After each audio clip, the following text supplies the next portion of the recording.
Hi, everybody. Hello. Good morning. Good time zone to you all. Good morning, night, evening, all around the world to the 111 countries playing. Hello, I'm Charlie. Welcome to our Friday panel. Tomorrow is the last day of the hunt. There's so much still to come and so much still to do. So we want to make sure that you're being bold and going for every challenge that you can. There's an item on the list that scares you a little bit, maybe give it a shot. We are a couple of quick updates. We are at $140,000 raised for Change a Life in Ukraine. Just $10,000 away from this stretch goal. Giles will be sharing more specifics today about what that extra $50,000 will be. You've beaten the $100,000 goal. This next $50,000 is going to do some major good. And provide autonomy to people that deserve it and need it. So we're so proud of you, and just keep going out there and spreading the word about this fundraiser, and we'll knock it out of the park. We have one more day after today, so tomorrow's the last day. Also, make sure you're uploading your high-resolution images and sending us your unlisted links to your videos. I'm not going to name names, but many GISHers procrastinated on uploading their, let's say, their submissions. So get out there today if you can. You have some work that you've already done, and that way we can get all the cool stuff that you have. Okay. I am not going to talk anymore. I've talked already too much. We're here to see a very incredible YouTube creator. Lily is a professional domino artist and YouTube creator who builds, designs, and topples thousands of dominoes to create beautifully intricate chain reactions and artwork. Her work has been seen over 1.5 billion times on social media at Hevesh5, where she has over 3.6 million followers as the #1 world-renowned domino artist and Forbes 30 under 30 lister, which I didn't make that one this year. I don't know why. Lily has worked for Fortune 100 companies like Google and Disney Pixar and Ford to make incredible eye-catching art and commercials. And she actually just launched her own line of precision engineered dominoes, toppling dominoes, called H5 Dominoes Creations. Yes, those are their Is it? That's it right there. Okay, we have a couple of people at GISH HQ that have them and swear by them, by the way. This is not a product placement. We're not being paid to say this. They are actually amazing. Oh, that's great. Yeah. I'm so glad to hear that. So Lily, before we get started and have this conversation, do you mind if I show them a quick video of you doing what you do? Yeah, go for it. Okay, I want people to get a sense for you, because yes, you'll see. 1 second. All right, I'm just going to get this here, and I'm going to go ahead and, all right, can everybody see it? Let's do it.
I don't I don't really have words right now. I only have a feeling in my body that is both awe and also just terror at how amazing that is. Everyone's freaking out that you're going to make them do a very intricate. Okay, let's talk about you first. Let's not get ahead of ourselves.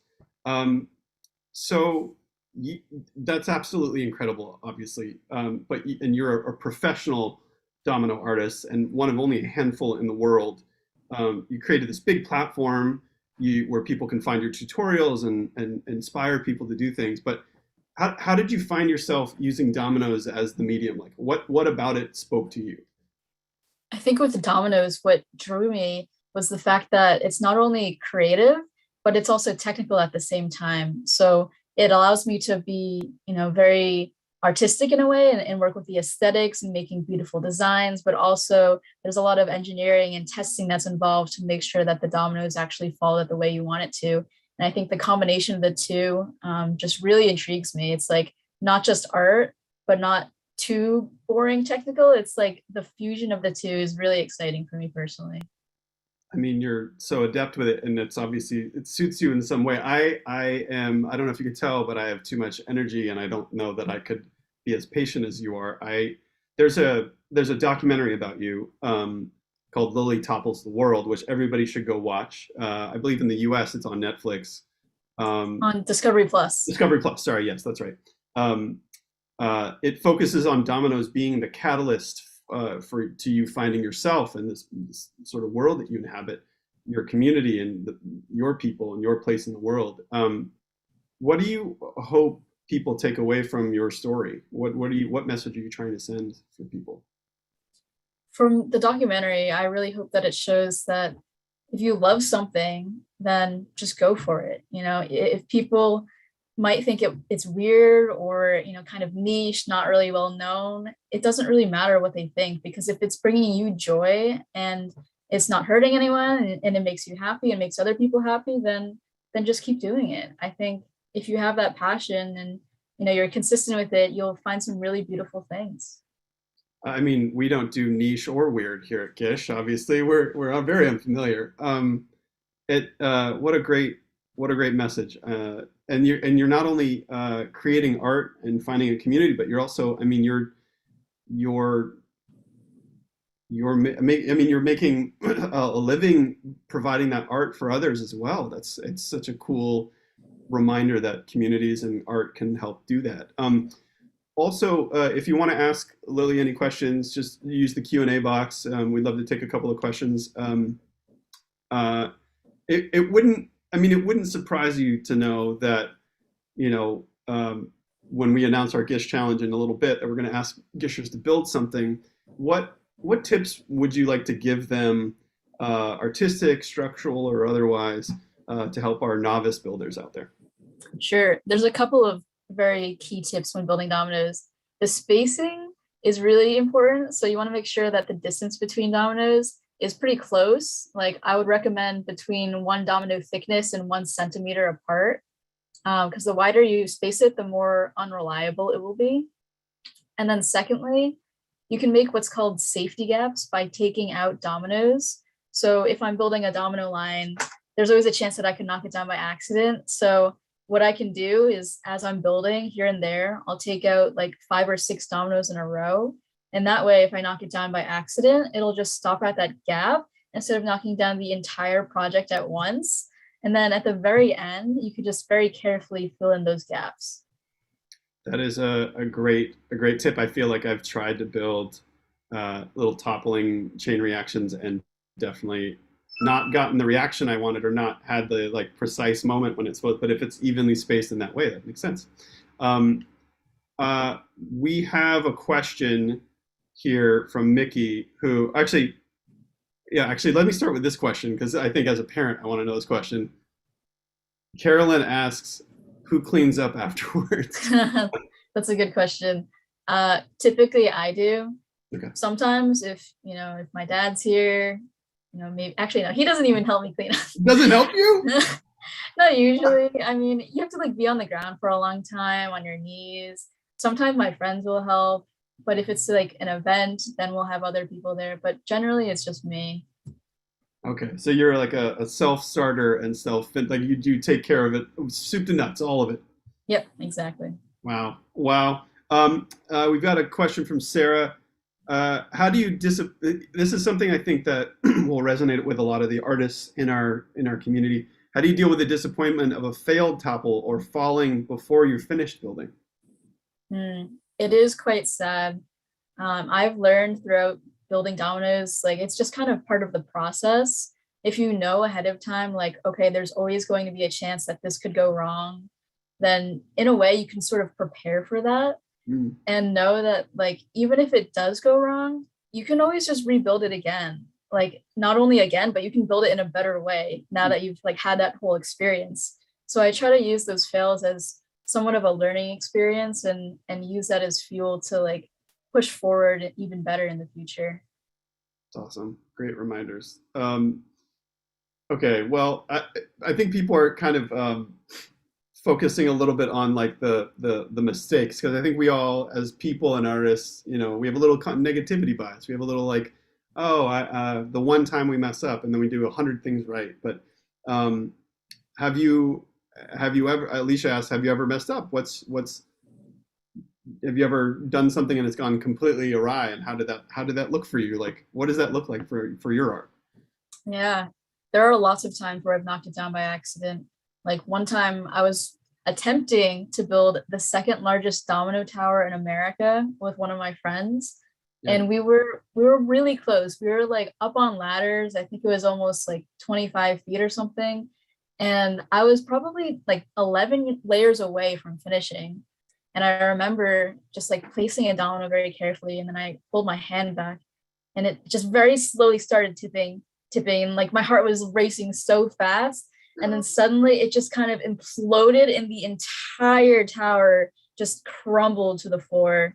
Like we were watching it and after all that work, it was a little sad to be honest. And we were Yeah. live streaming it too. So a bunch of people saw us fail. Everybody saw it. Yeah. But the silver lining, I guess, is that we made a very good fail video. So it like, you made some content out of it anyway. But it kind of just shows like we're all human, we make mistakes. We can't make a perfect tower all the time. It's gonna tip over, but now it makes a really good story. Well, and that brings up an interesting point too, which is that the content and the art is one piece of it, but then how you're capturing it and how your community is interacting with it. That was unto itself its own art of something going terribly awry, and then people responding to that too is another piece of the art. When it happens in a way that we don't expect, it can still be its own moment, its own piece of artwork in a way. It's interesting.